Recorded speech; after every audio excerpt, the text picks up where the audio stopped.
हर हर महादेव, जय भोलेनाथ। मैं रंजिता और आप सभी लोगों का स्वागत करती हूँ अपने चैनल पर। हौलाष्टक 2024।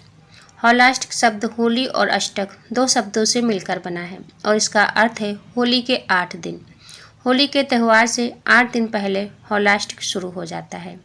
धार्मिक मान्यताओं के अनुसार इन 8 दिनों के दौरान शादी ब्याह, मांगलिक कार्य जैसे शुभ कार्यक्रम और गृह प्रवेश करना वर्जित है। हौलाष्टक के दौरान सभी ग्रह उग्र स्वभाव में होते हैं, इसलिए शुभ कार्यों से अच्छे परिणाम नहीं मिल पाते। 2024 में हौलाष्टक कब शुरू होगा, यहाँ जानें। हौलाष्टक 2024 कब से कब तक रहेगा। हौलाष्टक कब से आरंभ। पंचांग के अनुसार इस बार होली का पर्व 24 और 25 मार्च को मनाया जाएगा। इस बार होलिका दहन 24 मार्च रविवार के दिन किया जाएगा, जबकि 25 मार्च को दुलेहड़ी यानी रंग वाली होली मनाई जाएगी। हौलाष्टक 17 मार्च को लग जाएगा, क्योंकि होली से 8 दिन पहले ही हौलाष्टक आरंभ हो जाता है और 24 मार्च को हौलाष्टक समाप्त होगा। हौलाष्टक के दौरान क्यों मांगलिक कार्य हो जाते हैं बंद। मान्यता के अनुसार हौलाष्टक के दौरान 8 ग्रह उग्र अवस्था में रहते हैं। अष्टमी तिथि के दिन चंद्रमा, नवमी तिथि के दिन सूर्य, दशमी तिथि के दिन शनि, एकादशी तिथि के दिन शुक्र, द्वादशी तिथि के दिन गुरु, त्रयोदशी तिथि के दिन बुध, चतुर्दशी तिथि पर मंगल और पूर्णिमा पर राहु। इसलिए ही हौलाष्टक के दौरान शुभ और मांगलिक कार्य नहीं किए जाते, क्योंकि इन ग्रहों का अशुभ प्रभाव मांगलिक कार्यों पर पड़ता है। ग्रहों के ऐसे प्रभाव से व्यक्ति को जीवन में कई तरह की समस्याओं का सामना करना पड़ता है। हौलाष्टक के दौरान करें इनका पूजन। ऐसी मान्यता है कि हौलाष्टक के दौरान भगवान विष्णु, हनुमान जी और नरसिंह भगवान का पूजन किया जाता है। इसके अलावा इन 8 दिनों तक महामृत्युंजय मंत्र का जाप करना भी शुभ फलदायी साबित होता है। साथ ही ग्रहों का अशुभ प्रभाव भी कुछ हद तक कम हो जाता है। हौलाष्टक से जुड़ी पौराणिक कथा। असुर राज हिरण्यकश्यप ने अपने पुत्र प्रहलाद को विष्णु की पूजा करने पर होली से पूर्व 8 दिन तक भयंकर यातनाएं दी थी। उन्हीं दुखद स्मृति को याद कर इन 8 दिनों को हौलाष्टक के रूप में मनाया जाता है।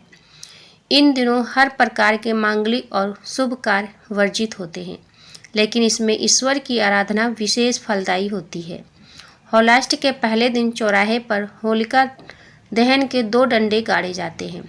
इसमें एक डंडा होलिका और दूसरा डंडा प्रहलाद का प्रतीक होता है। विष्णु को समस्त असुर जाति का शत्रु मानने वाले हिरण्यकश्यप के लाख समझाने पर भी जब उसका पुत्र प्रहलाद भगवान विष्णु की भक्ति से नहीं डिगा, तब उसने नाराज होकर प्रहलाद को दंड देने के लिए क्रूरतम तरीकों को आजमाना शुरू किया।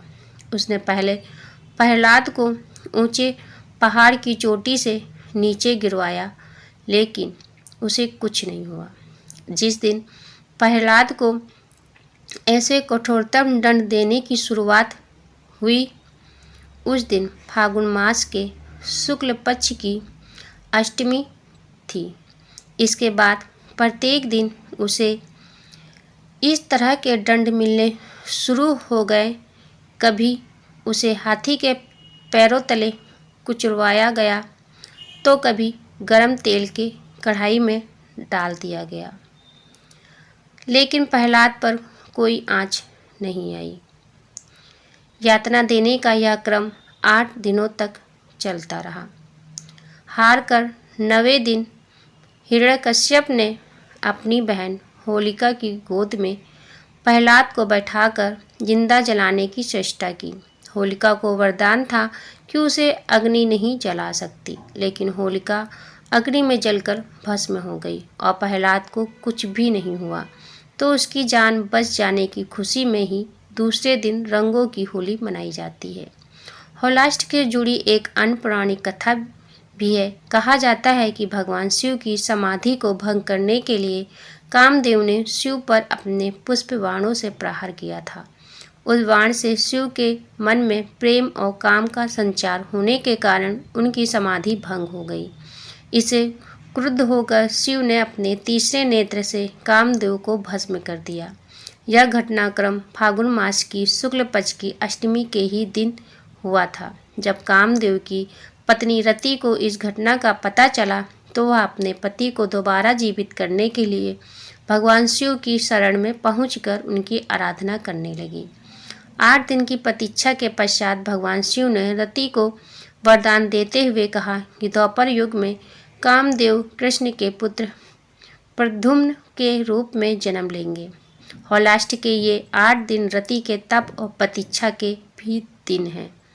एक अन्य कथा के अनुसार हौलाष्ट के इन 8 दिनों में कृष्ण ने गोपियों के संग होली खेली थी। तो दोस्तों, आज की कहानी आपको कैसी लगी है कमेंट के माध्यम से ज़रूर बताइएगा। अगर वीडियो अच्छी लगी हो तो लाइक कीजिएगा, शेयर कीजिएगा। अगर न्यू है तो हमारे चैनल को सब्सक्राइब कीजिएगा। फिर मिलते हैं ऐसी ही नई वीडियो में। तब तक के लिए हर हर महादेव।